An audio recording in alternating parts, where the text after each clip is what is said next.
The slap echoed across the ballroom of the Fairmont Copley Plaza, followed by a stunned silence. 200 guests, Boston's legal elite, judges, and old money families, watched as my mother's palm connected with my cheek so hard that my silver earring flew off and skittered across the marble floor like a discarded coin. That was March 15, 2024. My sister Madison's wedding day. And the moment my family's carefully constructed facade finally shattered. My name is Paige.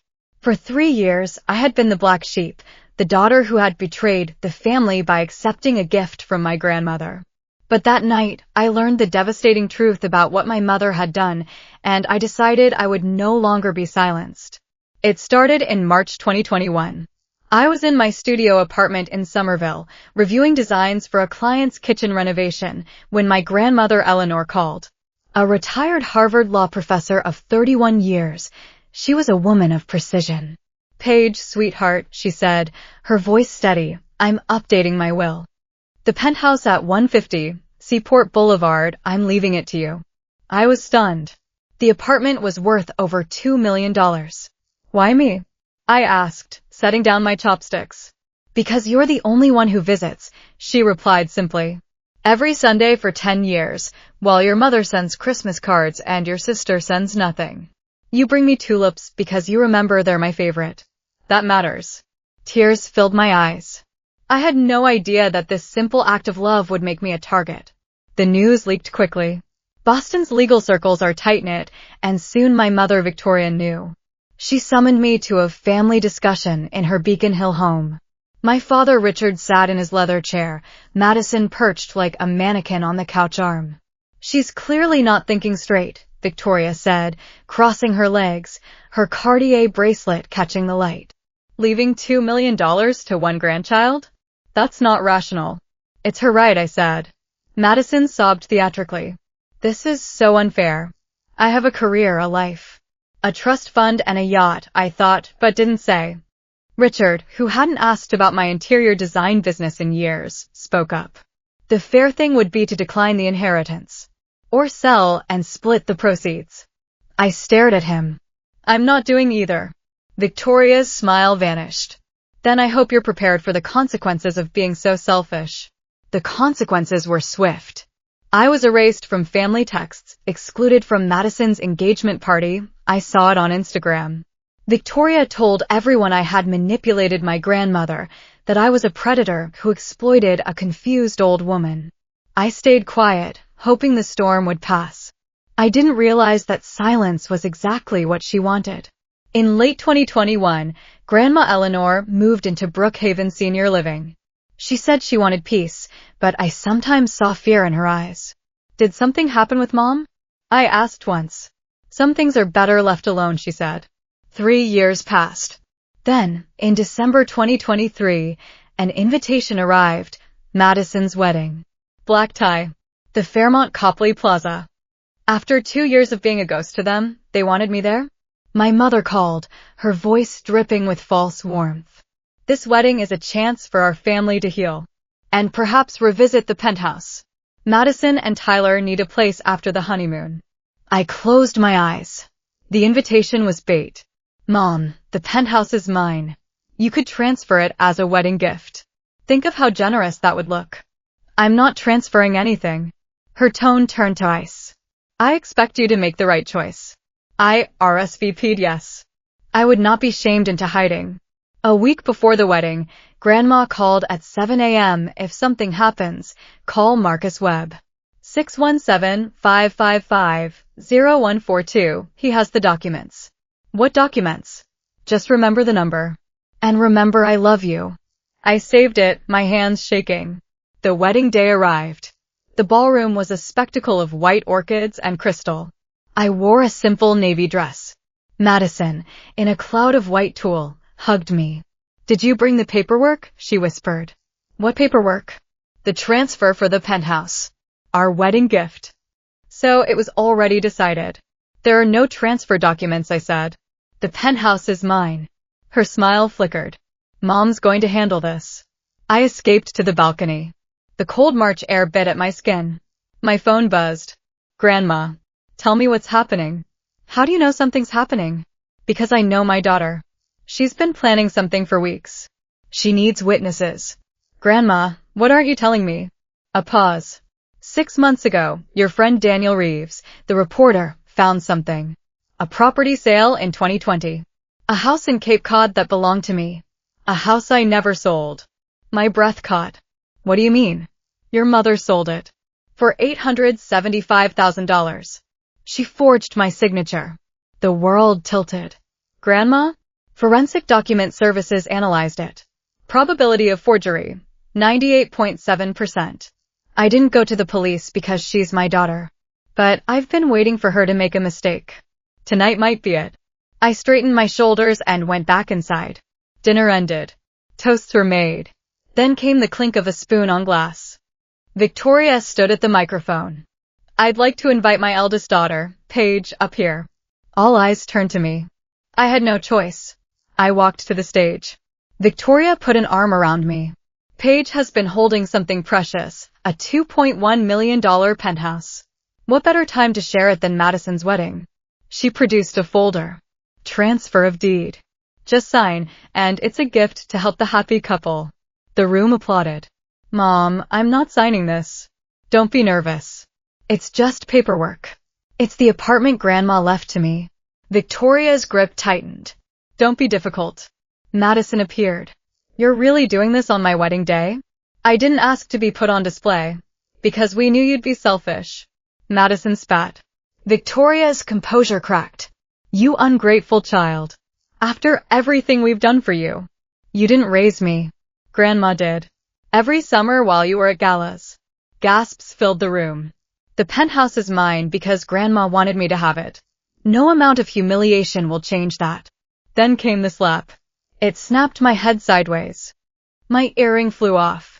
The room went dead silent. I bent down, picked up the earring, straightened it, and put it back on.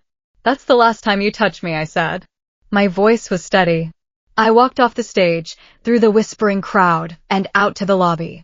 I sat on a velvet bench and dialed Marcus Webb. This is Paige Harrison. My grandmother needs the documents. She'll be there within the hour. I waited. 1 hour later, the doors opened. Eleanor Harrison walked in, leaning on a cane, her presence as formidable as ever. Beside her, Marcus Webb carried a leather briefcase. Grandma, I stood. She touched my cheek. She hit you. Her jaw tightened. Let's finish this. We entered the ballroom. Chaos. Madison crying, Victoria gesturing wildly. Then someone saw us.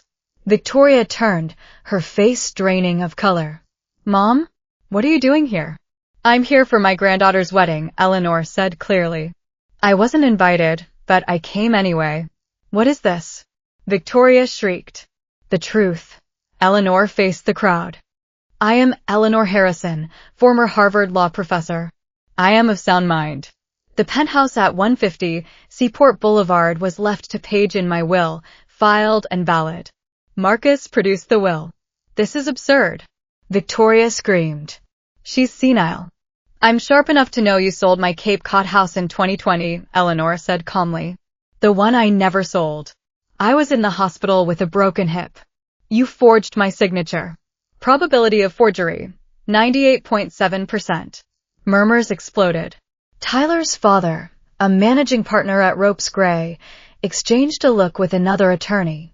I forwarded everything to the district attorney last week, Eleanor continued. Forgery and fraud, Victoria. Up to 5 years in prison. Victoria spun to Richard. Say something. I didn't know, he said flatly. I didn't know about the house. Madison, mascara streaming, whispered, Mom, what is she talking about? Victoria had no answer. Her perfect stage was in ruins. Eleanor squeezed my hand. I'm sorry you had to see this. But she lost me 3 years ago. Tonight, everyone sees the truth. We walked out. Tyler, Madison's new husband, chased us into the lobby. Mrs. Harrison, we can settle this. The penthouse belongs to Paige. Eleanor cut him off. Your wife's mother committed fraud. There's nothing to settle. Tyler retreated. Outside, the cold air hit my face. I'm sorry, Grandma. Don't be. It felt wonderful to finally speak. A town car arrived. Eleanor hugged me. Come Sunday. We'll talk about your business. Really talk. I watched her leave, breathing freely for the first time in years. The fallout was swift. Victoria was investigated for fraud. She was disinvited from the Partners for Justice Gala she'd co-chaired for 17 years. The Boston Bar Association opened an ethics inquiry. A small item in the Boston Globe noted, Boston area attorney under investigation for alleged document fraud. Jennifer Thompson, a lawyer who had believed Victoria's lies, texted me the night of the wedding. I owe you an apology. If you're interested in discussing design work for our new office, please call me. I took the meeting. The $82,000 contract for 2 conference rooms was the largest of my career. By May, 2 more inquiries came from attorneys who'd been there. Word was spreading, not just about Victoria's downfall, but about my work. My father moved to the Ritz-Carlton, releasing a statement claiming no prior knowledge. Madison and Tyler postponed their honeymoon indefinitely. June 2024. 3 months after the wedding. I'm sitting on the balcony of my penthouse, watching the sun set over Boston Harbor. Grandma is here. She comes every Sunday now. He called me, I tell her. Yesterday. Dad. She raises an eyebrow. And? He says he didn't know about the Cape Cod house. That Victoria handled all the paperwork. Do you believe him? I swirl my wine. I believe he didn't ask questions. I believe he chose not to know. For 35 years. Eleanor nods slowly.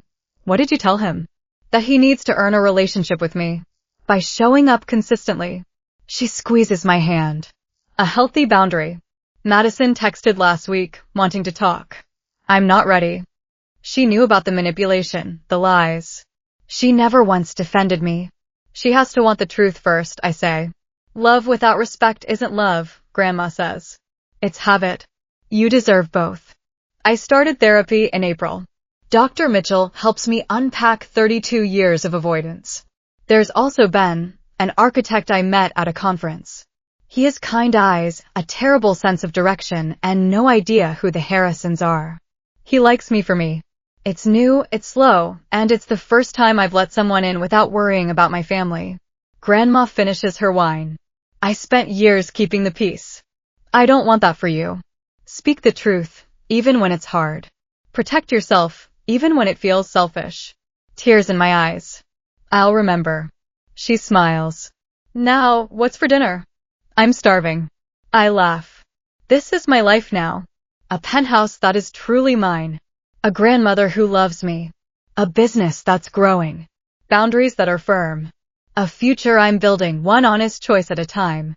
If your family demands you sacrifice yourself for their comfort, remember, you're allowed to want more. Protecting your peace isn't a crime. It's a necessity.